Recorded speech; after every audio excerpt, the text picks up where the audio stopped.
what's that one? Larry. Leisure Suit Larry. Leisure There's a Suit new one that Larry. came out. Oh, There's a God. ton of those games. Yeah. A lot of them are on a a. couple weeks ago.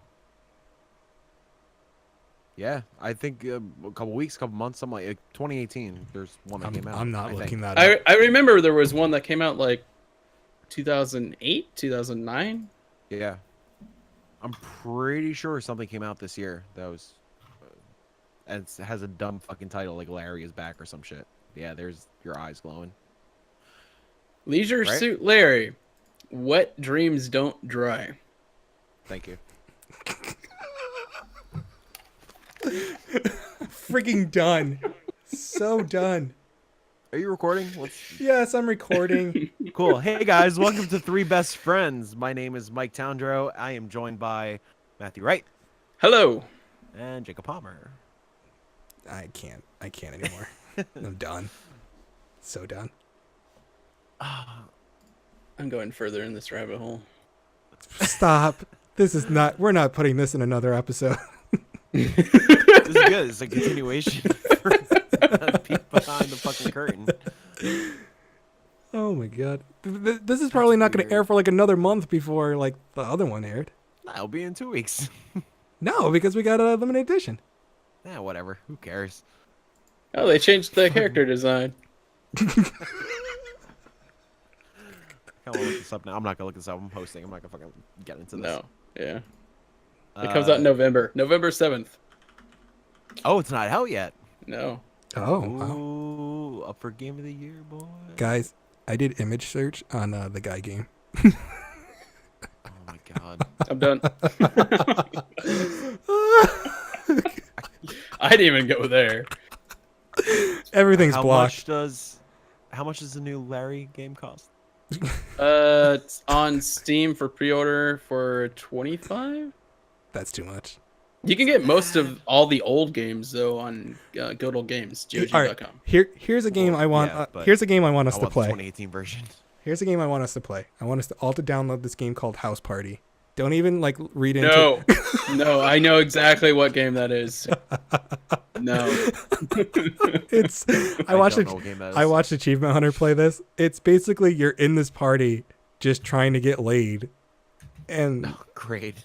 Can't you like whip your dick out? oh, you can and whip stuff your like dick. that? Yeah, you whip your dick out Yep. stiff, and the way they had to do the playthrough, like a guy can blow you, and then girls blow you, and then you finally have sex with like certain. I think you can have like sex with 2 or 3 different women. I don't know, but yeah, it was just the whole.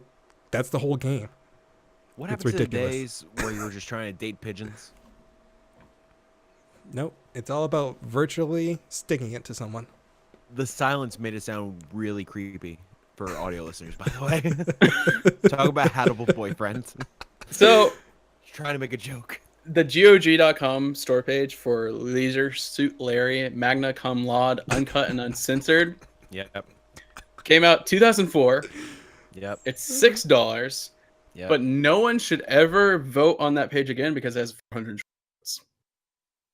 How So many? that's 420. that page Oh, is just nice. now Yeah. concrete. Sacred. Isn't that like even when I see like tweets like I really want to like it, but there's like 69 votes, and I'm like, and it's like a sex joke or something like that, and I just like I can't like it. I don't want to be the one that ruins it. Oh, I bring chaos to Twitter. I enjoy liking those. Yeah. Like, fuck it. 70. Ruined. 420, 421. I Sorry, do want. I I need to gotta get off this follow page. like a bunch of more people though. Like I think like 12 more people, so I get 666. Then I won't follow anybody else. There you go. They'll start unfollowing people. Praise Satan. Why is Babyface on trends? The fuck's babyface? What, like hashtag babyface? Like y'all couldn't get the LA and Beyonce from the Tony Braxton movie. Hashtag Brownlee Brown Beat. I don't know what's going on. Oh, because today's Beyonce's birthday. All right. You talking about that bag? No, Babyface. Do you remember the singer Babyface? No, I don't know. He was like R&B. Really? No. Even I know that. Matt doesn't know either. Look at his fucking face right. Look at that baby face. Maybe someone's playing. I don't know. Maybe someone's playing Babyface. Well, this is a good segue into my topic. Where's the egg? What's the topic? That was only 5 minutes. That felt like a fucking eternity. Oh my god. What? I'm retweeting this Funko. Retweet and follow original Funko for a chance to win a Marvel 10 Gold Chrome Groot pop. It's Baby Groot. Great. Stop fucking shopping on Twitter and let's do a fucking I'm not podcast. shopping on Twitter. I'm just trying to win a thing. Yeah, yep. Great. Gentlemen, Yes. what's the perfect song? Changes daily. Give me one. Mm, I have one. Blue You Shift want me to start? from Good Tiger is like my legit go-to song lately. This is your topic Yeah. that you want to spring on us, but you had time beforehand to think of what the perfect song Oh is. no, I've had mine for fucking ever. Blue Shift. Again. Good Tiger. What? Blue Shift. Good Tiger. Good Tiger's a great band. Love Okay. them. Why? Yeah. Why? Well, What makes it the perfect song for you? As I drive Matt because crazy. I'm depressed lately and it's such a good song. No, I'm just kidding. Aw.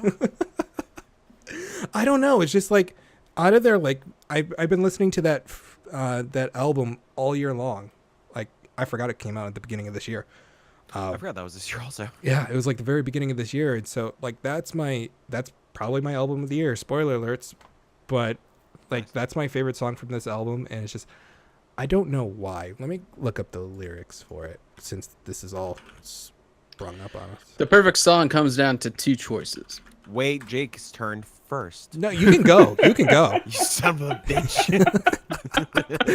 By the way, the perfect song is like I don't know. I feel like Elliot Coleman has like some of the best vocals Oh. I've heard in a very long time. Yeah. Something like it's just so like just nice to listen to. Like you know me, I love my Breaking Benjamin, I love my Chevelle, I love Silverstein, I love listening to the screamo and all that stuff. But like Good Tiger doesn't need to do that at all. Like No. it's just something that's just nice to listen to in a way, and it calms me down in a bit. This isn't related to the topic or anything, but have you checked out Hail the Sun? Hail the Sun. I want to say I think that was on my list too. I think you told me. Pretty similar to Good Tiger. Really? I would recommend. Yeah. They are now open right now. Cool. Yeah, them. The big one is Circuit Survive is kind of like that. I'm just kind of going off vocal styles, like singing styles. Have you listened to Circa? No. Very good. Circuit Survive. Blue Sky Noise, one of my favorite albums of all time. Very fucking good. Okay, so now I have the lyrics up. I'm just going to read it. I'm not singing it because I'm not a good singer at all. So, Great. verse Don't 1. want that. Choked on my own words. Not everything turns out right. Just one more thing. Please hold me down. This feels so familiar. The smell of these burning bones. So, minus the burning bones part. Kind of feels like what I've been going through lately, you know? Yeah. It is just like, it's just such a good song. And then like the chorus is a choice to endure the weight or swallow the sour taste. Let's move on. Cut out my tongue. So it's kind of just like, Nice. just take it. Just endure it in a way. I do like your interpretation of this question because you're saying the perfect song right now. Like Mhm. you're very much thinking about it in the moment. It's very much like Yeah. this will not be the perfect song like in 2 months Oh, or no. whatever. Like it just won't be. But right now, that's my perfect song. That's what I've been listening to. Nice. But yeah, like the perfect. I feel like there's never a perfect song, to be honest. It's just certain moments. Like if I ever you wait. For me personally, I feel like there's never like the perfect song because there's always going to be the song that you always listen to. There's always going to be the song that's like, this is my favorite out of this album, but it's not like perfect in any way. So I don't know. It's just always different for me. It's always changing. And I want to be clear. I should have made this like super clear to begin with. There's no Probably right or should've wrong just told answer. Like this is very like open. Whatever. Probably I should just have told us what the topic was to begin with. I mean, Except for the Nah. one perfect song. it's not perfect. Tequila. No. What's up? Cut my life into pieces. Wait a second. Wait. You were looking at your computer screen. Did you just fucking look up the lyrics? No. Okay. No, I was actually bringing up, trying to figure out the actual title of the two songs I am going to mention. What you got? For me, the perfect song has to be a song that you can play at any time that you are totally engrossed in. So, like, I do have the music that I listen to when I'm depressed. I do have the music I listen to when I want to party. there are those spectrums, but the perfect song has to be something that you can always listen to, always be into, and like, yes, this is on again. And for me, there are two songs that do that.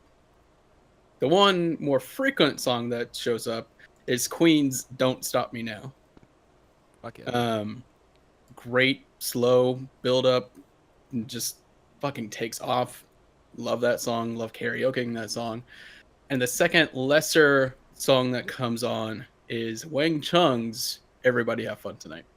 Fuck yeah, I dude. can't not listen to that song on fucking full blast. Like, Hell yeah. love that song.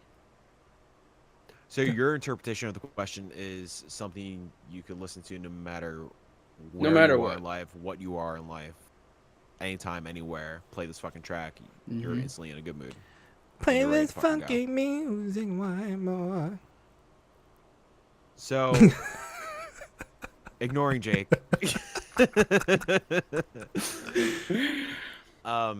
I have two answers also. Kind of like on two opposite ends of the spectrum. Mm-hmm. One of them is a very obvious answer for me, so maybe I'll go with that one first. This first answer is a song that tells a perfect story, and it's "Alive with the Glory of Love" by Say Anything. Mhm. My favorite band. Again, obvious answer. Whatever. So I want to come back to that story bit after we're done Yeah. listing. Sure. ours. So "Alive with the Glory of Love" is a very catchy, upbeat pop punk song, and like if you listen to it, you think positive vibes. You're dancing, you're bopping around. You think it's gonna be this brilliant, positive, happy song, and you start listening to these catchy, incredible lyrics. Yep. And it's a story about two lovers who are separated from the Holocaust. And just trying to get back to each other no matter what. And Max Bemis, the lead singer, goes into like very dark detail about like very specific actions that have taken place within the Holocaust. Because I believe, again, I could be wrong. I believe his grandparents went through it or something, and like he had some kind of like firsthand reaction to these stories. And you fucking just feel it in his vocals. I have always appreciated that. I do think like that's one of the most perfectly written songs, from guitar parts to solos to gang vocals to just straight up lyrics and verse chorus structure, bridge chord, structure of the song. And even the music video is presented paired so perfectly with the music and the lyrics. The music video, which unfortunately I think due to label bullshit and drama and copyrights and all that stuff, you can't find it anywhere. Like it's nowhere on YouTube. I just do a general Google. You can't fucking find this thing, which sucks because to me it's probably the greatest music video ever made. Personally, and again, this is optional. Opinion, all that shit. It's about little kids breaking out of their summer camp to go beyond a fence and just have fun and be free. Which is like hearing that with the lyrics and the story about people trying to break out of the Holocaust. It's like, holy fuck, you're taking this heavy subject and showing it in the lens of pure innocence of these kids just trying to get away from like the security or like the camp counselor or whatever. Just want to go out, have fun, and listen to this fucking music. And seeing that for the first time on Fuse back in 2005 made me just like totally have this awakening of like, holy fuck, this is what music could be. I was listening to like 50 Cent and Eminem and just like bullshitting around for the past fucking 5 years when I started listening to quote unquote real music. Not to talk shit about that stuff. I know. A whole other topic is this fucking new Eminem album, but I'm not gonna get into that. But like legit, like that music video and that song, hearing that for the first time made me walk down my massive fucking hill. Yonkers is known to be the hilliest city in New York, and I live up the steepest hill in New York, or in Yonkers, and walking up and down that thing to go to my Tower Records to buy that fucking album and play it from back to front nonstop the entire night. And if that's not what a perfect song is, like what the fuck is? But yeah, I went on kind of a rant on that. Matt, what was your story thing? So because of the wedding, and it's my job to create the playlist. Christ, that's dangerous. I initially didn't think so, but now I am given the guideline that there can't be any like not bad like, oh, this is a bad song, change it, like bad within the story of the song. Songs you go back and listen to, like even tons of upbeat music, these songs are talking about like two estranged lovers, like If you like Pina pina coladas. Colada, Oh my exactly. God. All of Yeah. these different songs, like what was it, like a few years ago I was listening to the radio and Human League came on, Don't You Want Me, and it's like, oh, I remember this song, I used to listen to it, and then you listen to the lyrics and it's like, Jesus, you know what song I'm talking about, right? Yeah. Mhm. Yeah. Yeah, It's just and it's like, now it's like, so I asked the question, like, if it's upbeat but the story is bad, can I still have it? And she's like, no. Like, so my job has just been everything's infinitely instrumental. yeah, it's Yeah, West meets West, explosions in the sky, Caspian, we got you. I there's got you, post rock, man. all the good music, even so much upbeat poppy music Question. tells Yeah, man. Question. Is a good story like Pour Some Sugar on Me okay? Everyone knows that song is about the tweet with the dog getting snacks thrown on him. Come on, that's a great story. it's just hard now. Yeah, man. Yeah. I mean, being a songwriter, and like I say that very loosely, songwriter, whatever. Depressing, harrowing, fucked up stories are It's easier what to makes great tell. music. It's what makes great music, and they're Which fucking I- easier to write. I think it's also why, you know, I have such a hard time, you know, seeing people love all these pop songs and Yeah. everything. Like, they're not Me saying too. anything. No. It's like sure she has got a great voice, but I can't. It's like I don't like Taylor buzzwords. Swift. I don't like Taylor It's- Swift. Like Like, I don't know if you Songs, guys ever saw it, like a Pop Star, like the No. movie, like, Yeah, and the yeah. music I haven't. doesn't but that yeah. like watch it. perfectly encapsulates, like, yeah, exactly. They're not Yeah. saying anything. They're Right. just throwing shit out there. the Spotify recently like threw out like the top 40 or most listened to songs over the summer. I just popped into it just because I was curious. I'm always curious about this Yeah. kind of things. I think I've only heard of like 10 of the songs maybe. And granted, a lot of it was like Drake, Ariana Grande, Taylor Swift, like shit like that. And it's like crazy that it's all that kind of music. Yeah. Like, shockingly, I don't think even like I don't think This Is America was on there, which was kind of surprising to me. Really? Yeah, maybe that didn't count towards summer, but still. But it's weird, like going back to like Say Anything, for example, or fucking Good Tiger and stuff like that. There's so many bands like that not a lot of people listen to or Right. know of or Yeah. anything like that. Like they could be massive in our eyes, but Well, they don't have an audience. like you were telling me It's- like about Enter Shikari, like they have a huge fan base in the UK and not really much here in the US, and I'm like, Dude, how? like they were like a co-headliner in this festival in Germany. I forgot which one. Maybe Rock am Ring, something like that. Yeah. And it's so. crazy that they're playing to this massive fucking like hundreds of thousands of people. Right. And I saw them a couple months ago in a room that's Yeah. full of 100 people maybe. Right. I'm It's like, it's weird. yeah. I mean, good for them. Like they're doing their thing in the UK and stuff. But Yeah. I'm talking about just like even like I don't know, shit like the Front Bottoms or like stuff like that. Like people who are starting to get more traction now, but Right. it's nothing compared. Like it's not like the new Front Bottoms record or like the new. I'm trying to think of like what's my favorite album of the year so far. Like the new Jeff Rosenstock album, for example. It's not like that's gonna get nominated for a Grammy or anything. Right. And granted, the Grammys are bullshit and whatever. We could talk about that another day. But not like it will never get the recognition that like a new Ariana Grande album will get, or Right. the new Beyonce Jay-Z album will get, Yeah. or the new Drake single. It was fucking funny, like Kiki, Do You Love Me and shit like that. it's funny because I didn't realize like how like not I don't know, just I don't want to say not popular, not how non-popular they are or anything like that, but it's just not a lot of people go to them. Like Chevelle, like I've known them Yeah, for yeah, how no. many years, And I'm like, forever. yeah. And I'm like, all right, A Day to Remember's got like over 1 million followers and stuff like that. And they've been around forever. Like Chevelle's must have over 1 million. And I'm like, they don't have that many followers on Twitter. Like, I think they're like under 1 million. Like, last time I checked, it was like maybe 600,000 or something like that. Yeah. But I'm just like, do people not know who Chevelle is? And there's that's people what that kinda- tell me like they don't know who Chevelle is. And I'm like, Yeah. how? And it's just like, but it's like, it's so different, like from stuff that we grew up We're with. in our And- own worlds. yeah. It wasn't until that moment where it just clicked in with me, like, whoa, this is totally separate.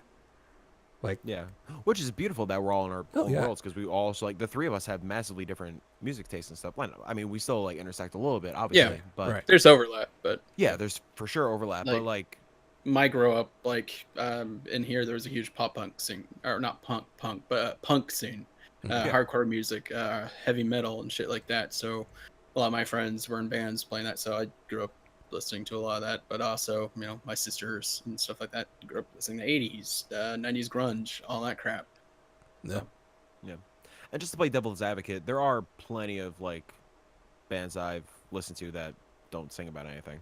Oh yeah. Like, they're out there. Oh, They're, yeah. like dumb little pop bands that are just- Synthwave, one of my favorite genres. There's usually never lyrics, and when there is, Oh yeah, there's never a story there. I love Yeah. that shit. like there's clearly still. Where the songs fuck that is still, like, Kavinsky? sell. Where the Yeah. fuck did he go? He's been gone for a long time. Hey, going back to what we were saying about like discoverability and like people not knowing, like Chevelle having people not knowing Chevelle, for example, which yeah, I would agree that Chevelle is fucking massive, and like I would think that's like a common name, But they're a bigger weird. band than I give them credit for, of course. Like, Oh, no, they of sell out course, shows and but- stuff like that. But oh they're- yeah, but it's they just like, they I believe they just sold out Jones Beach up I near think me they did. over the weekend. yeah. But still, it's not like you hear Chevelle on mainstream radio. No.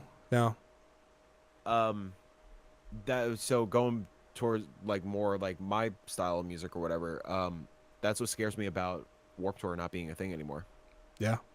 is this scene like truly actually dying.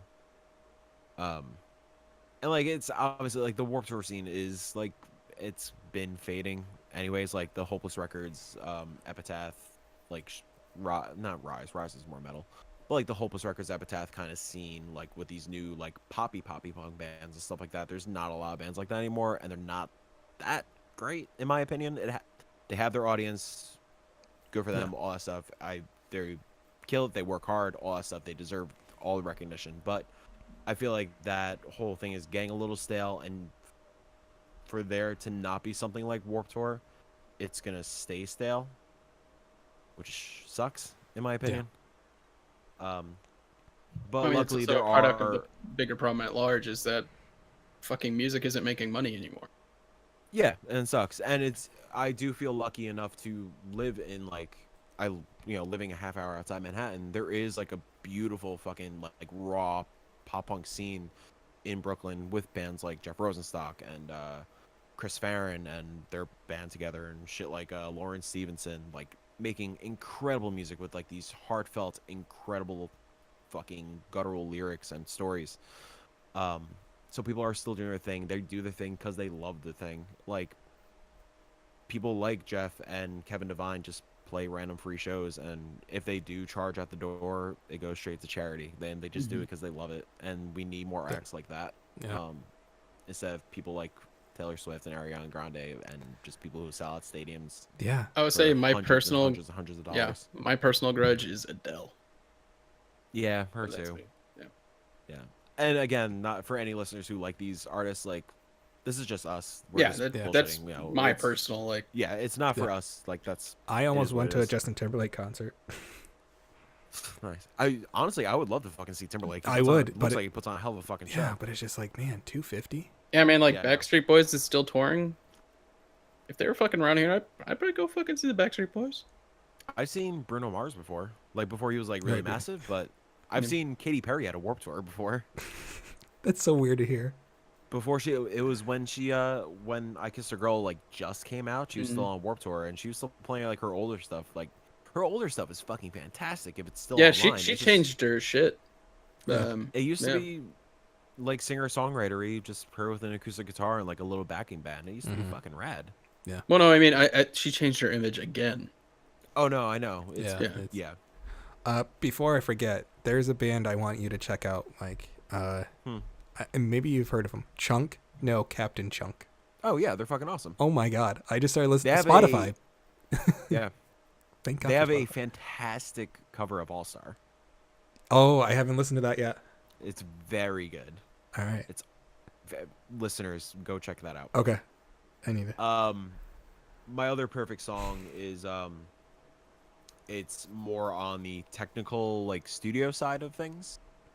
And again, this is where the topic came from because I was doing something for my job and I had to start working on the song, and I cannot tell you the pressure of mixing and mastering a certain band's music Yeah. and trying not to fuck it up. Mm-hmm. But what I'm alluding to is Strawberry Fields Forever by the Beatles. So I don't know if I ever mentioned this on air, but I work on a series called Deconstructing the Beatles. I am the audio engineer for that series, so that means I record. So Deconstructing the Beatles is a series of lectures where this incredible like scholar Scott Fryman, he's been studying Beatles forever. He like goes on stage and dissects all the albums like song by song, from songwriting to the drama to the recording process. It's fantastic. So when we film the things, I do the audio engineering, like actually the live recording of it, and then a couple months later, after it's like cut and edited and stuff, I mix it and master it and all that stuff. And as I mentioned earlier, I don't think anybody could truly understand the pressure of mixing and editing and mastering a Beatles song, and not fucking it up, and not getting the lawyers on your ass. Anyways, so I this past couple weeks I've been working on the film for Magical Mystery Tour, where Scott like dissects the years leading up, or the 1 year, a couple months or whatever leading up to Magical Mystery Tour, and then like the film and all that stuff.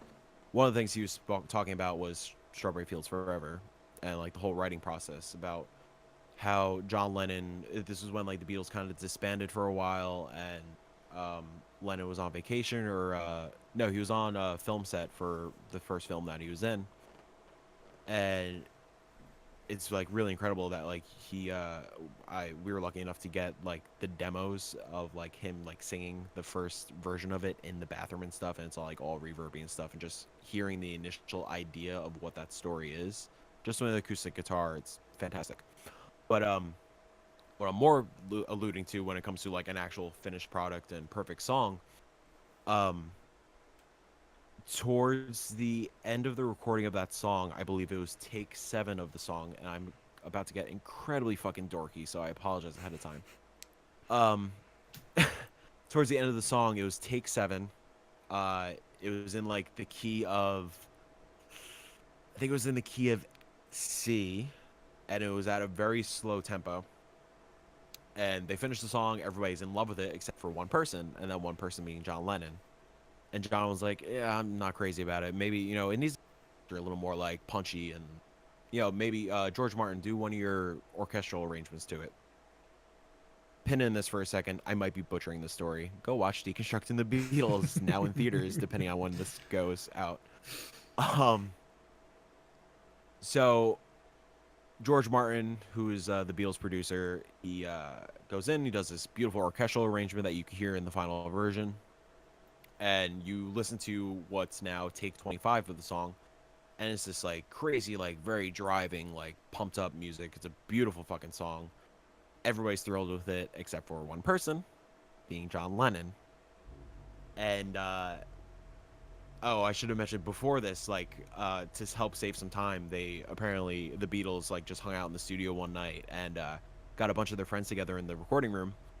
And we're like, all right, and they were clearly like smoking or whatever, and they're like, all right, let's do the backing track for the song. And the backing track's this fucking like mess of just like random drum hits and stuff like that on tempo, like Ringo fucking killing it, then all their friends just grabbing like whatever they can and banging around and stuff.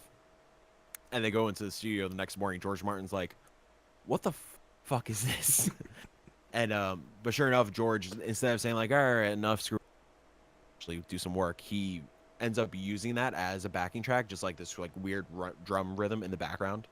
And that sets the tempo for the song, and you can hear it still in the final version. There's like this weird drumming thing. George Martin, rest in peace, brilliant fucking man. Anyways, they finished take 25. John Lennon's still not happy with it. He was like, you know what? I kind of like take 7. You know, that was like kind of cool. And of course, you could imagine George Martin being like, what the fuck, man? So John's like, yeah, take 7 was cool, but I also like this take. Is there a way we could kind of like piece them together? And George Martin explains like, well, John, this take 7 was at a slower tempo, take 25 is at a faster tempo, and you know, take 7 was in the key of C. We record this in the key of A. You know, it's not really possible. You know, we should just pick one. And John says, "Oh well, you could figure it out," and walks out. And God bless these men in the fucking 60s. And like, I cannot believe like, fuck, it was George Martin and Emmerich. What the fuck is your first name? Anyways, the engineer Emmerich. I forgot his first name, which is blasphemy for an audio engineer. God bless them. They figure it out using this like technique that I've used for like just as a really dumb effect in like post-hardcore songs and like bass drops and shit like that, called Varispeed, which it essentially slows down the tape to, you know, make it easier to sync, and you have to do it in like very specific fashion, because if you fuck up the tape, that's it. So the verses of the song are take 7, and the choruses of the song are take 25, slowed down to the key and to the tempo of the take, matching it up. And I was super dorky in that whole segment, but if that's not a perfect fucking song, No, like that's a technical awesome. marvel, like that's fucking insane for the time, like in the 60s. The fuck out of here with a 4-track player, tapes going in and out of each other, cutting. You can even hear it if you go to the if you listen to stereo recording of Strawberry Fields. You can hear the cut. Actually, like if you take out one headphone, I think you can hear the cut in the left channel. It's like it's fucking weird that like you don't notice it really in like the full version. And then going back to the final thing was the night where everybody was fucking around the studio doing that backing track. If you know the song Strawberry Fields, there is a coda at the end of just like weird drum rhythms and like whistles and like this craziness going on. George Martin just puts that at the end, and when it goes off key, because it goes off key and off timing for a little bit, he just fades it out, skips it, and pumps it right back in. And it's such like a weird fucking thing to do, but it's so iconic now. And yeah, man, I don't know. It's just hearing the story behind the creation of that fucking masterpiece is like, how could anybody beat that? And yeah, it's the fucking Beatles. It's hard to fucking beat the Beatles. Right.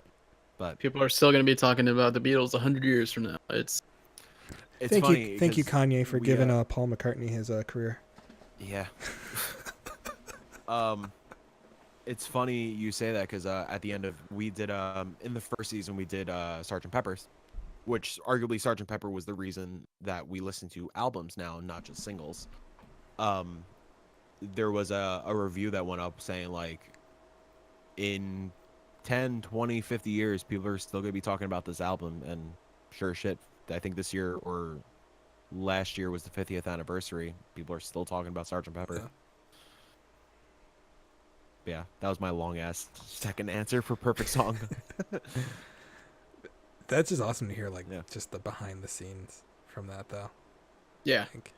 Yeah, It makes me it's want really to. cool. Yeah. So is the film like him talking over like footage of the Beatles? So it's or- yeah, so it's the main setup is him he's at my job in one of our big theater on a stage, and he has a slideshow behind him with archival photos of archival clips, really rare ass recordings. Like even like he had a recording of the Quarrymen, which was John and Paul's first band before the Beatles, when they were like 15, 14 years old. And yeah, it's him just like going through the slides, explaining things, and like yeah, he will play like the separate recordings, like the isolated tracks. Like he'll dissect the drum track, he'll dissect the solo, he'll dissect the bass tracks, the vocal tracks, the harmonies, and yeah, he'll just explain like what's going on with everything. And the other cool bit is he explains all the drama behind it, and the drama that was going on with the Beatles and growing up, and being outcasts, like when they were starting out and getting thrown out of their house, getting thrown out of fucking Germany, when they were playing in like the Cavern Club and shit. It's really cool. And I'm not just saying it because I work on it. You know, full disclosure, I work on it, whatever. No, that sounds awesome. Like, being a music nerd, I feel so fucking honored working on this kind of shit because it doesn't feel like work.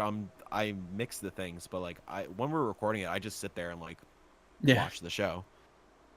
And like, yeah, I feel so lucky.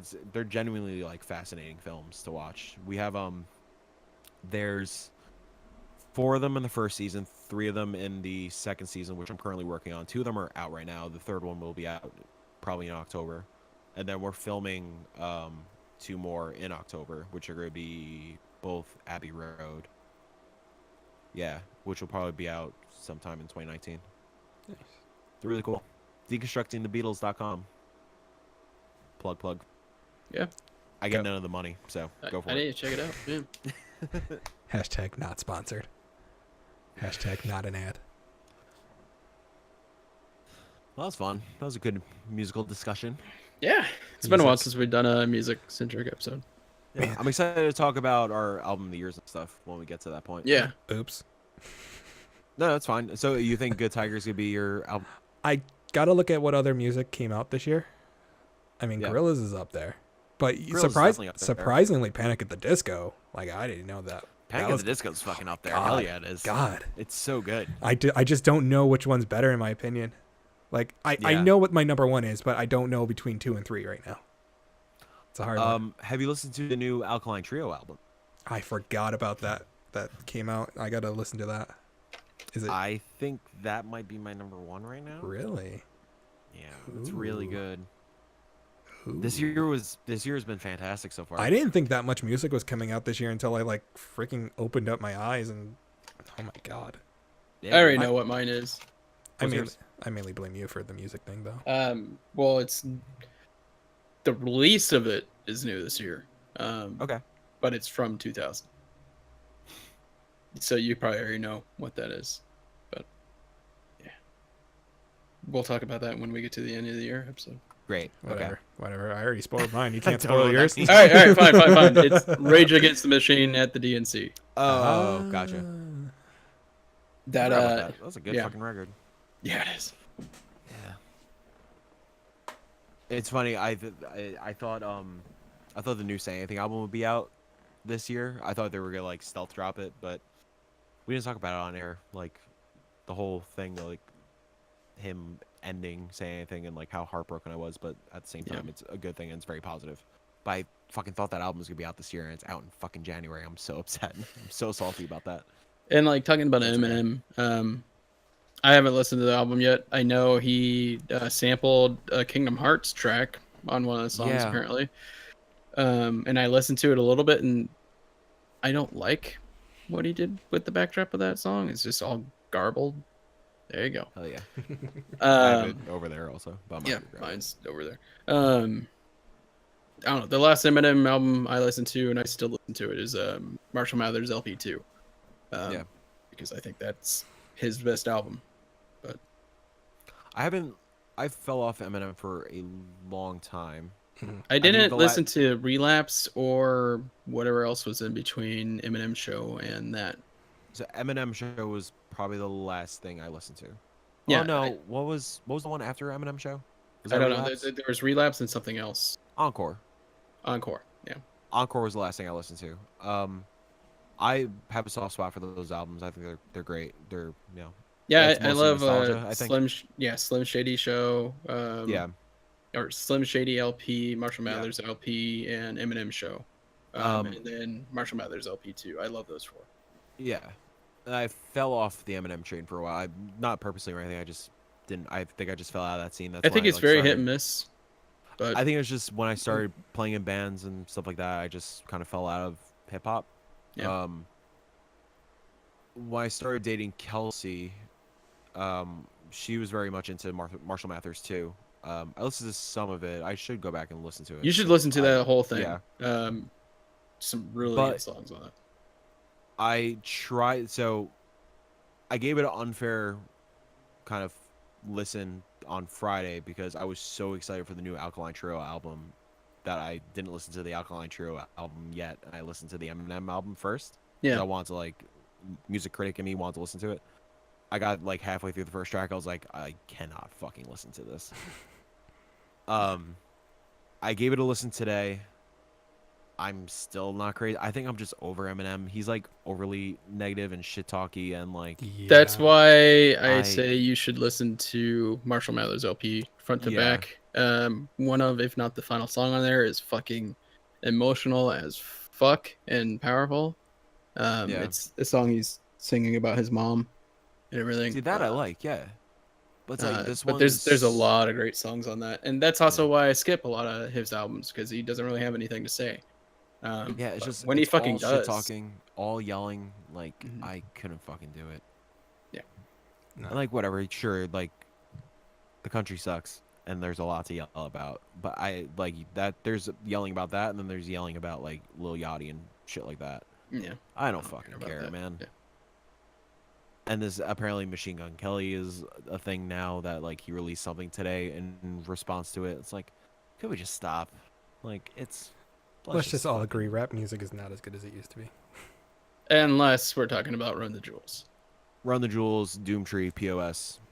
There's Main- definitely mainstream hip hop is not great. no.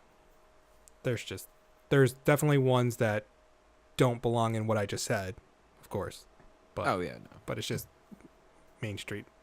I try like a lot of my fucking why can't I think of the name right now? Oh, Migos just played Madison Square Garden and Barclays Center this weekend, and a bunch of my friends were going.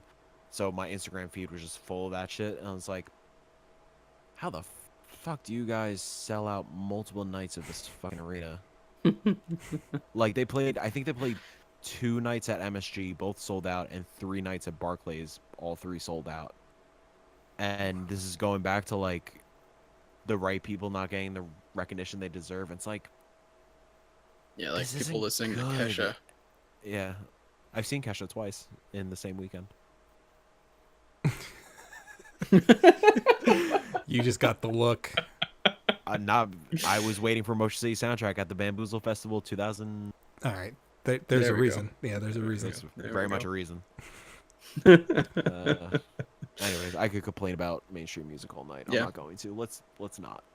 No. Thank you all for listening. This has been 3 Best Friends. You can find us on 3bfpodcast.com. What's up? The last one we just recorded, I did not plug that. Yeah, No, no, you I'm didn't. specifically saying it now. Whoops. 3bfpodcast.com. Matt did a bunch of the beautiful splash art for all these episodes that you could find the latest 5, if I remember to update it. On those episodes, you can ask us questions on that website. Find links to Apple, Google, YouTube, Spotify. Is there a 5th? That's it. One of these days we'll Yeah, ask that's it. questions to Whatever. the audience. Yeah, we'll remember one day. The last 2 times we Um, had questions to the audience, unfortunately, those got canceled. Yeah. Yeah. Yeah. Whoops. 3 times, really. Oh yeah, 3 'Cause times. the hidden episode. Yeah. That is true. Yeah, one day. Anyways, we'll get better with that shit. But 3bfpodcast.com for all your 3BF needs. You can find me at Tdro1214, TEEDRO1214, everywhere. Matt, where can people find you? You can find me at Shibs42 on Twitter and Instagram, SHIBBS4 and 2. Yeah. Jake P47, Twitch, Twitter, Instagram. Yeah. Yeah. Go give Playing Jake a follow. some Destiny 2 on there. Sometimes Pokemon. Sometimes We gotta finish up. I think I'm gonna start doing Fridays, flashback Fridays, where I play Pokemon, Sweet. and then move on through like the series. What that about way. Flash Me Fridays? That's on Pornhub.com or in my DMs on Twitter, whatever. Pornhub.com Wait. /3BF podcast. That's where Matt. That's where we're gonna start streaming now. Pornhub. Flash Me Fridays, streaming the new Leisure Suit Larry game. Oh, jeez. Where can I stream that? Pornhub. 3bf.pornhub.com. I just want- I just want to plug our Pornhub account. That's all. Hey, if Funhouse can do the Pornhub logo, Just- Jake, just ask me to play the fucking music so we get on this.